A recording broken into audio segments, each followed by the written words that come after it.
Hey guys what's up, this is Shivam Mishra. You are welcome back to the learn book. आज के इस video में हम पढ़ने वाले हैं भारत के भू आकृतिक संरचना या भारत के भू आकृतिक प्रदेश। आइए शुरू करते हैं।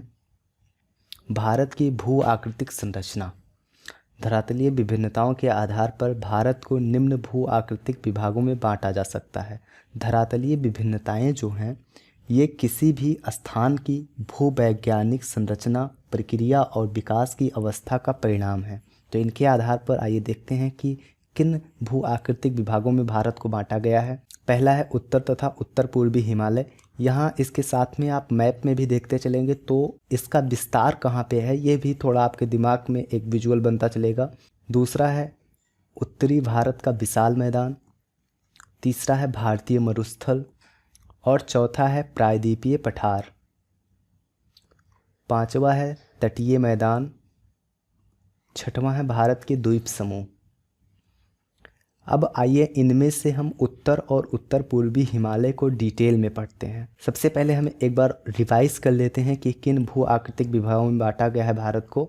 उत्तर तथा उत्तर पूर्वी हिमालय में उत्तरी भारत का विशाल मैदान, भारतीय मरुस्थल, तटीय मैदान, प्रायद्वीपीय पठार और भारत के द्वीप समूह।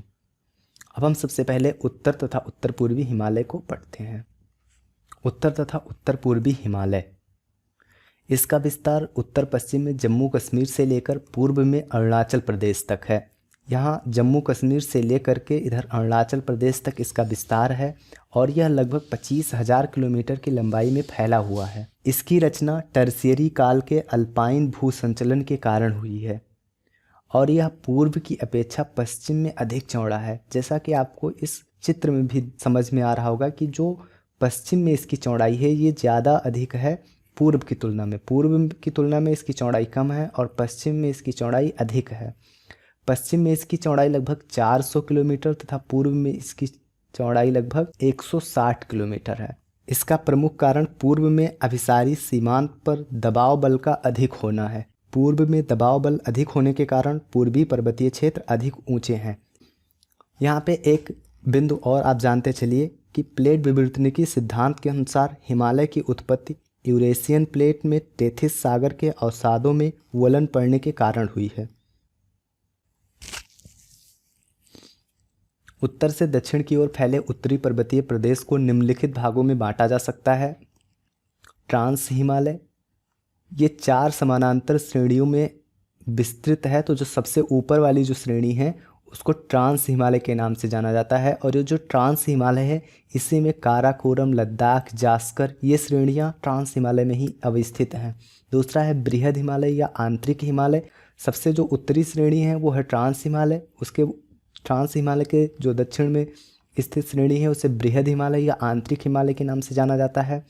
फिर इसके बाद में जो तीसरी श्रेणी है या जो बृहद हिमालय के दक्षिण में जो श्रेणी है उसे लघु हिमालय या मध्य हिमालय के नाम से जाना जाता है। और चौथा है शिवालिक हिमालय या वाह्य हिमालय। जो चौथी श्रेणी है उसे हम शिवालिक हिमालय या वाह्य हिमालय के नाम से जानते हैं। यहाँ पे अगर देखें तो जो काराकोरम, लद्दाख, जास्कर ये श्रेणियाँ, पर्वत श्रेणियाँ जिस हिमालय में अवस्थित हैं वो ट्रांस हिमालय है। यानी ये सारी जो पर्वत श्रेणियाँ हैं ये ट्रांस हिमालय में अवस्थित हैं। इसके बाद में बृहद हिमालय है और इसके बाद में फिर लघु हिमालय या मध्य हिमालय है और फिर इधर लास्ट में शिवालिक हिमालय है और ये समानांतर संरचनात्मक क्षेत्र हैं। और पांचवा है उत्तर पूर्वी हिमालय जो कि इधर अरुणाचल प्रदेश, मिजोरम, त्रिपुरा में फैला हुआ है। प्रमुख दरारें व क्षेत्र, यह भी महत्वपूर्ण बिंदु है, परीक्षाओं में पूछा जाता है। तो ये 4 श्रेणियां हैं, 1, 2, 3, 4, ये 4 श्रेणियां हैं हिमालय की। सबसे जो ऊपरी श्रेणी है, जो सबसे उत्तरी श्रेणी है उसे ट्रांस हिमालय के नाम से जानते हैं। ट्रांस हिमालय और हिमालय के बीच में जो दरारी क्षेत्र है उसे ITSZ नाम से जाना जाता है। ITSZ का पूरा नाम है इंडस सांगपो सचर जोन। और फिर बृहद हिमालय और लघु हिमालय के बीच में जो दरारी क्षेत्र है, जो दरार है उसे MCT के नाम से जानते हैं। MCT का फुल फॉर्म है मेन सेंट्रल थ्रस्ट। और फिर लघु हिमालय और शिवालिक हिमालय के बीच में जो थ्रस्ट है, जो दरार है उसको है MBF के नाम से जानते हैं। MBF का मतलब है मेन बाउंड्री फॉल्ट। और शिवालिक हिमालय और मैदानी भाग के बीच में जो दरार है उसे हम HFF के नाम से जानते हैं। HFF का मतलब है हिमालय फ्रंट फॉल्ट।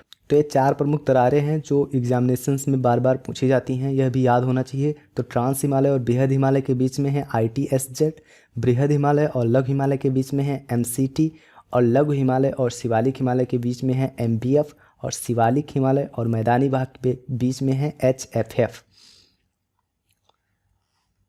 इनका प्रादेशिक विभाजन, जो हिमालय है उसका प्रादेशिक विभाजन सिडनी बुराड ने की है। आइए देखते हैं कि प्रादेशिक विभाजन किस तरह से हुआ है हिमालय का।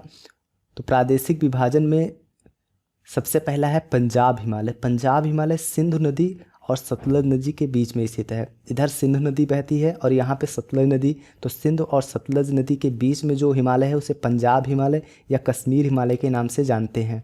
और दूसरा है कुमायूं हिमालय। कुमायूं हिमालय जो है इसका विस्तार सतलज नदी और काली नदी के बीच में है। तीसरा है नेपाल हिमालय। नेपाल हिमालय का विस्तार काली नदी और तीस्ता नदी के बीच में है। जो ये वाला पार्ट है काली नदी से लेकर के तीस्ता नदी के बीच में, इसे नेपाल हिमालय के नाम से जानते हैं। और फिर है असम हिमालय। असम हिमालय का विस्तार तीस्ता नदी और दिहांग नदी के बीच में है। जो दिहांग नदी है वो जब असम में प्रवेश करती है तो उसी को ब्रह्मपुत्र नाम से जाना जाता है। तो दिहांग नदी और इधर तीस्ता नदी के बीच में जो हिमालय का पार्ट है उसे असम हिमालय के नाम से जानते हैं।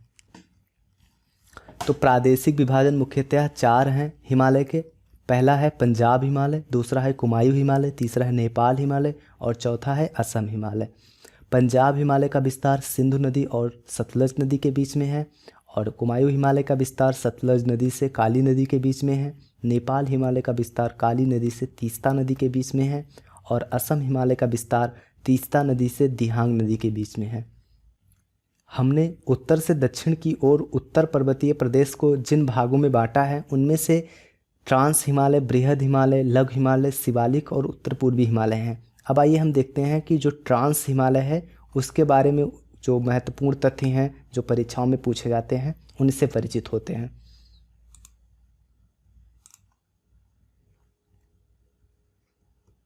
ट्रांस हिमालय, यह महान हिमालय तथा बृहद हिमालय के उत्तर में अवस्थित है। इसे तिब्बतियन हिमालय भी कहा जाता है।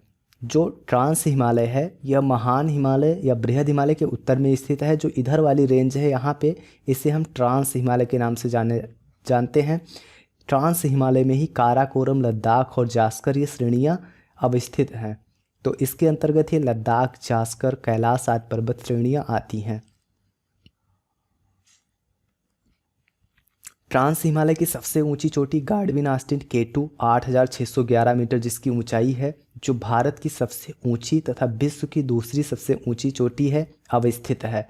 जो गार्डविन ऑस्टिन K2 है ये पाकिस्तान अधिकृत कश्मीर में अवस्थित है। गार्डविन ऑस्टिन काराकोरम पर्वत श्रेणी में अवस्थित है। जो गार्डविन ऑस्टिन है वो काराकोरम पर्वत श्रेणी में, ये जो काराकोरम पर्वत श्रेणी है इसी में K2 गार्डविन ऑस्टिन अवस्थित है।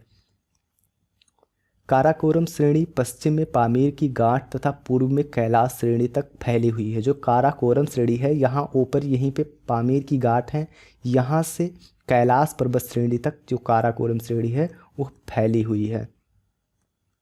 इसी श्रेणी में विभिन्न ग्लेशियरों का विकास हुआ है, जैसे सियाचिन, बाल्टोरो, बियाफो व हिस्पर ग्लेशियर।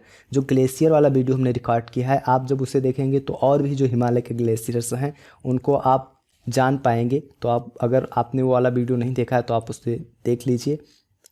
ट्रांस हिमालय की काराकोरम श्रेणी को उच्च एशिया की रीढ़ कहा जाता है। ट्रांस हिमालय बृहद हिमालय से ITSZ इंडस सांगपो सेचर जोन द्वारा अलग होता है। जैसा अभी हमने पिछली स्लाइड में बात किया, जो ट्रांस हिमालय है और बृहद हिमालय, ट्रांस हिमालय और बृहद हिमालय के बीच में जो दरार अवस्थित है उसे ITSZ इंडस सांगपो सेचर जोन के नाम से जाना जाता है। अब आइए हम देखते हैं बृहद हिमालय या महान हिमालय। इसे हिमाद्रि के नाम से भी जाना जाता है क्योंकि यह सदा बर्फ से ढका रहता है। इसका विस्तार पश्चिम में सिंधु नदी के गार्ज से लेकर अरुणाचल प्रदेश के नमचा बारवा पर्वत तक है। इसका विस्तार जो पश्चिम में सिंध नदी यहाँ पे बहती है यहाँ से लग करके, और नामचा बारवा पर्वत यहाँ पे अरुणाचल प्रदेश में स्थित है, यहाँ तक इसका विस्तार है बृहद हिमालय या महान हिमालय का। हिमालय की रचना समानांतर वलयों से हुई है। जिसमें बृहद हिमालय सबसे प्राचीनतम है और जो शिवालिक है वो सबसे नवीनतम है। अभी जो हम शिवालिक पढ़ेंगे तो उसके बारे में जानेंगे। बृहद हिमालय लघु हिमालय से एमसीटी यानी मेन सेंट्रल थ्रस्ट द्वारा अलग होता है। बृहद हिमालय के मध्यवर्ती भाग से ही गंगा, यमुना और उनकी सहायक नदियों का उद्गम होता है। जो बृहद हिमालय है उसी के इधर मध्यवर्ती भाग से ही इन नदियों का उद्गम होता है, इन नदियों का और इनकी सहायक नदियों का भी। और विश्व की सर्वाधिक ऊंची चोटियाँ इसी पर्वत श्रृंखला में अवस्थित हैं। इस श्रृंखला की सबसे ऊंची चोटी माउंट एवरेस्ट या सागर माथा है। जो माउंट एवरेस्ट है वो विश्व की सबसे ऊंची चोटी है और यह नेपाल में अवस्थित है। इसके अलावा भी बहुत सारी चोटियाँ हैं जो विश्व की ऊंची चोटियों में जिनका नाम है वह इसी श्रेणी में ही अवस्थित हैं, जैसे कि मकालू, कंचनजंगा, अन्नपूर्णा, धौलागिरी, नंदा देवी, ये सब इसी श्रेणी में ही अवस्थित हैं।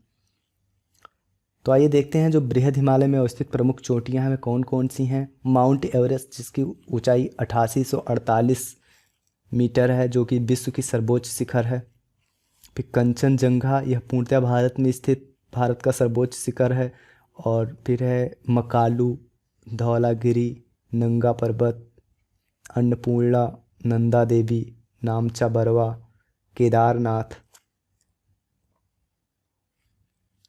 अब जो केदारनाथ है यह उत्तराखंड में अवस्थित है। नामचा बरवा अरुणाचल प्रदेश में है। नंदा देवी उत्तराखंड में है। अन्नपूर्णा नेपाल में है। नंगा पर्वत कश्मीर में है। धौलागिरी यह भी नेपाल में है। मकालू यह भी नेपाल में है। कंचनजंगा सिक्किम और नेपाल की सीमा पर अवस्थित है। और माउंट एवरेस्ट जो कि नेपाल में है। लघु या मध्य हिमालय। लघु हिमालय बृहद हिमालय के दक्षिण में अवस्थित है। लघु हिमालय को पश्चिम से पूर्व तक निम्नलिखित श्रेणियों में विभाजित किया गया है। जम्मू कश्मीर में इसे पीर पंजाल श्रेणी के नाम से जानते हैं। हिमाचल प्रदेश में इसे धौलाधर श्रेणी के नाम से जानते हैं। और उत्तराखंड में इसे नाग टिबा या मसूरी श्रेणी के नाम से जानते हैं। और नेपाल में इसी श्रेणी को महाभारत श्रेणी के नाम से जाना जाता है। लघु हिमालय की ढाल पर छोटे छोटे घास के मैदान पाए जाते हैं जिन्हें कश्मीर में मर्ग कहते हैं, जैसे सोनमर्ग, गुलमर्ग, तथा उत्तराखंड में इसे बुग्याल या प्यार कहा जाता है। लघु हिमालय शिवालिक हिमालय से एमपीएफ यानी मेन बाउंड्री फॉल्ट द्वारा अलग होता है। लघु हिमालय और महान हिमालय के बीच में काठमांडू घाटी अवस्थित है। कभी कभी यह भी प्रश्न बनता है काठमांडू घाटी किन हिमालयों के बीच में अवस्थित है, तो यह लघु हिमालय और महान हिमालय के बीच में अवस्थित है। अब आइए देखते हैं शिवालिक या वाह्य हिमालय। यह हिमालय की सबसे दक्षिणतम श्रेणी है और सबसे नवीनतम श्रेणी भी है। और यह हिमालय की सबसे नवीनतम पर्वत श्रृंखला है। शिवालिक और लघु हिमालय के बीच की समतल घाटियों को पश्चिम में दून या पूर्व में द्वार कहते हैं, जैसे देहरादून और हरिद्वार। शिवालिक के निचले भाग को तराई कहते हैं। और जो HFF हिमालयन फ्रंटल फाल्ट है यह शिवालिक को भारत के उत्तरी मैदान से अलग करने वाली संरचना है। अब हम देखते हैं सबसे लास्ट में उत्तर पूर्वी हिमालय। उत्तर पूर्वी हिमालय उत्तर पूर्वी क्षेत्र में फैली हिमालय श्रेणियों को अलग अलग राज्यों में अलग अलग नामों से जाना जाता है, जैसे डफला पहाड़ी अरुणाचल प्रदेश। ये जो अरुणाचल प्रदेश है इसमें डफला पहाड़ी, मिरी पहाड़ी, अबोर पहाड़ी, मिसमी पहाड़ी, ये पहाड़ियाँ अरुणाचल प्रदेश में अवस्थित हैं। और फिर है इधर पटकई बूम। यहाँ पे मैप में देखिए डफला पहाड़ी, मिरी पहाड़ी, अबोर पहाड़ी, मिसमी पहाड़ी, पटकई बूम पहाड़ी, ये सब अरुणाचल प्रदेश में स्थित हैं। आप इसका स्क्रीनशॉट लेके रख लीजिए बाद में रिवाइज करने के लिए। इसके बाद में नागा पहाड़ी नागालैंड में अवस्थित है। मणिपुर पहाड़ी मणिपुर में अवस्थित है। मिजो पहाड़ी मिजोरम में अवस्थित है। त्रिपुरा पहाड़ी त्रिपुरा में अवस्थित है। बरेल पहाड़ी असम, मणिपुर और नागालैंड की सीमा पर अवस्थित है। ये जो बरेल पहाड़ी है ये मणिपुर, असम और नागालैंड की सीमा पर अवस्थित है। मिकिर पहाड़ी पूर्णतः असम में अवस्थित है। ये बिल्कुल यहाँ मध्य में दिख रहा होगा आपको मिकिर पहाड़ी, ये असम में अवस्थित है। फिर गारो, खासी और जयंतिया ये मेघालय में अवस्थित हैं। गारो, खासी और जयंतिया ये तीनों मेघालय में अवस्थित हैं। तो इस वीडियो में बस मुझे उम्मीद है कि आपको यह वीडियो पसंद आया होगा। अगर आपको यह वीडियो पसंद आया हो तो इस वीडियो को लाइक कीजिए, इस वीडियो को शेयर कीजिए। अगर आप इस चैनल पर नए हो तो इस चैनल को सब्सक्राइब कर लीजिए। अभी इस वीडियो में हमने कवर किया है उत्तर तथा उत्तर पूर्वी हिमालय। आगे आने वाली वीडियोज़ में हम कवर करेंगे उत्तरी भारत का विशाल मैदान, भारतीय मरुस्थल, प्रायद्वीपीय पठार, तटीय मैदान, भारत के द्वीप समूह। लेकिन इन टॉपिक्स को कवर करने से पहले हम कुछ वीडियो रिकॉर्ड करेंगे, जैसे हिमालय में जो दर्रे अवस्थित हैं, हिमालय में जो पहाड़ियाँ अवस्थित हैं, और हिमालय में जो चोटियाँ हैं जो महत्वपूर्ण हैं, जो परीक्षाओं में पूछी जाती हैं, इन पे एक छोटा छोटा वीडियो रिकॉर्ड करेंगे। इसके बाद में हम जो ये टॉपिक्स हैं इनको कंटिन्यू करेंगे। Thank you guys. जय हिंद, वंदे मातरम।